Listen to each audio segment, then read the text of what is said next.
नमस्कार, स्वागत है आपका वी टाइम न्यूज पर और आपके साथ मैं हूं पहली चौहान। बढ़ते हैं खबरों की ओर।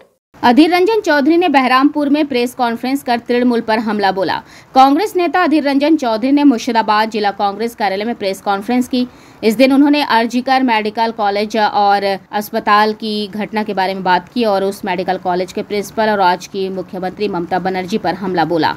ममता डान हाथ बां हाथ मिले तो काजटा হয়েছে। সারা বাংলায় লক্ষ লক্ষ কোটি কোটি মা বোনেরা ঘর থেকে বেরিয়ে গেছে, মমতা প্রাণে সেটা সহ্য হয়নি, তাই ভাবলো দমন করে আমি থামাবো। এটা স্বৈরাচারী যারা তাদের এটাই চরিত্র হয়, তারা মনে করে দমন করে পীড়ন করে সব কিছু মুখের ভাষা কেড়ে নেওয়া হবে। তারই এটা প্রক্রিয়াটা পরিকল্পিতভাবে পুলিশ এবং তৃণমূলের হুলিগান যারা, তৃণমূলের যারা ক্রিমিনাল, তৃণমূলের যারা গুন্ডা, তারা মিলেমিশে এই ঘটনা ঘটিয়েছে। একদম মিলেমিশে প্ল্যান করে, তুমি ইট মারবে আমি একটু শুনে যাব, আমরা আবার ইট মারবো তুমি একটু শুনে যাবো। দুপক্ষ ইট মারামারি হলো, কারোর গায়ের নুন ছালেও উঠলো না। বুঝুন, মানে দুপক্ষে ইট যুদ্ধ হচ্ছে, কারো গায়ের নুন ছাল উঠলো না, কারো ঘাম বার হলো না, কারো মাথা ফাটলো না, ইট ছোড়াছড়ি চলল। বড় অদ্ভুত দেখলাম। এবার এই ইট ছোড়াছড়ি একটা খেলা হয়ে যাক বাংলায়। দিদি তো খেলতে অভ্যস্ত, এবার ইট খেলা করে দিন একটা। ইট খেলা দেখলাম আমরা, ক্রিমিনালরা ইট ছুটছে, পুলিশের গায়ে লাগছে না, পুলিশ ইট ছুটছে, ক্রিমিনালের গায়ে লাগছে না। অদ্ভুত, হাতে ঢাল নেই, কিছু নেই, কিন্তু ইট ছুটবে যখন গায়ে লাগবে, সে পুলিশই ছুড়ুক আর ক্রিমিনালই ছুড়ুক, কারোর গায়ে লাগছে না। আহত নিহতের কোনো গল্প নেই, নুন ছালা ওঠার কোনো গল্প নেই, কারণ নুন ছালা ওঠেনি। তো কে কাকে ধরবে? তাদেরই ঘরের লোক, কে কাকে ধরবে?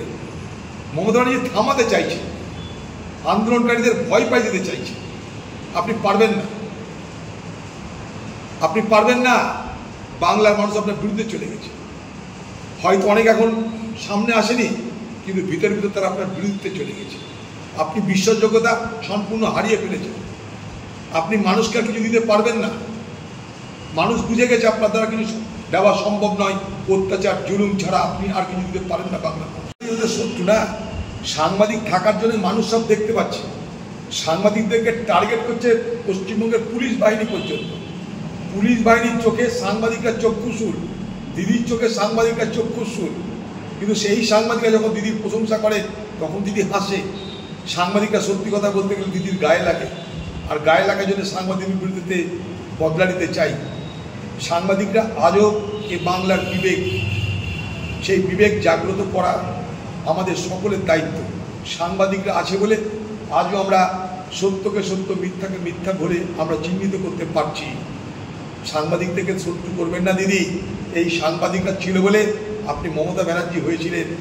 যখন আপনার উপরে হামলা হয়েছিল এই সাংবাদিকরাই আপনাকে দেখেছিল টিভিতে, তখন সাংবাদিকরা ভালো ছিল। আর আপনি যখন মানুষের উপর হামলা করছেন, তখন যখন সাংবাদিকরা নিরপেক্ষ দেখাতে চাইছে, তখন সাংবাদিকরা আপনার দুশ্মন হয়ে গেল। আপনার ডিকশনারিতে শত্রুকে আর মিত্রকে নতুনভাবে লিখতে হবে। ওকে এখনই গ্রেপ্তার করা উচিত। ওর মতন বড় ক্রিমিনাল বাজারে পাবেন কোথায়? এ বাংলার অপরাধ জগতের উদীয়মান সূর্যের নাম ওখানকার প্রিন্সিপাল। এখানকার বাংলার অপরাধ যে জগৎ, সেই অপরাধ জগতের উদীয়মান সূর্য মধ্যগগনে বিরাজ করছেন, তার নাম মিস্টার কে সন্দীপ। এবং তার পিছনে বাংলার মুখ্যমন্ত্রীর প্রত্যক্ষ পরোক্ষ মদত অবশ্যই আছে। আমি দায়িত্ব নিয়ে কথা বলতে পারি। সব কিছু হয়েছে প্রশাসনের নজরে থাকার সময়। আজকে উনি বুঝতে পারছেন বিপদ আসন্ন, আজকে ওই ভদ্রলোক বুঝতে পারছেন বিপদ আসন্ন, তাই তিনি আরেকটা নাটক করে আইনের সাহায্য দিতে চাইছেন। আইনকে বুড়ো আঙুল দেখিয়ে যারা প্রতিদিন আইন ভেঙেছেন, আইন ভাঙতে ভাঙতে আজ আমাদের ঘরের মা বোনদের নিরাপত্তাকে কেড়ে নিয়েছেন। আমাদের ঘরে একটা মেয়েকে, একটা বোনকে আজকে খুন করানোর পিছনে আপনাদের প্রত্যক্ষ পরোক্ষ প্রশ্রয় কাজ করেছে, সেই সময় দাঁড়িয়ে বিচারকের সামনে জনতার দরবারে আপনাকে বিচার করা উচিত। তা না করে আপনি নিজে আইনের সাহায্য নিয়ে বাঁচতে চাইছেন, আপনি বাঁচতে পারবেন না। আইন এত দুর্বল নয়।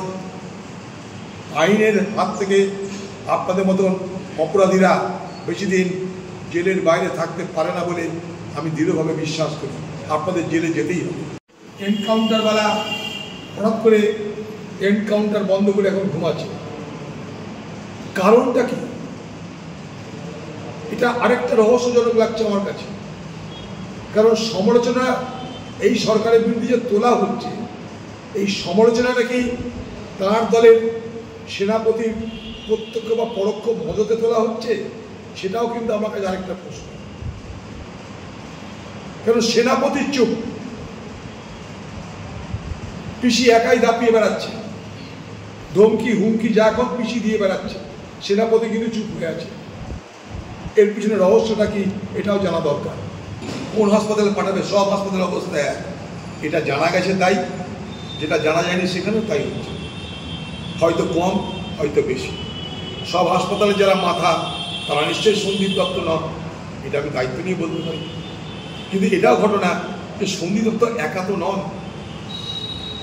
এটা পশ্চিমবঙ্গ নামক রাজ্যের যে প্রশাসন, সেই প্রশাসনের সৃষ্ট তিক্ত ফল।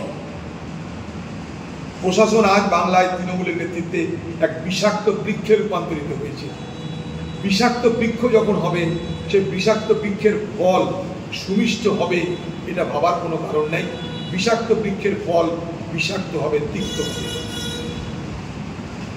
তাই আজকে যাকে দেখতে পাচ্ছি সন্দীপ দত্ত, সে হয়তো আমাদের কাছে দৃশ্যমান, কিন্তু আমাদের থেকে দৃশ্যমানতার বাইরে বাংলায় যে অপরাধ জগৎ আজকে তৃণমূলের আমলে তুলে পেপে বড় হয়েছে, তার আকার আকৃতি অনেক বড়, সবটা আমাদের চোখের সামনে আসছে না।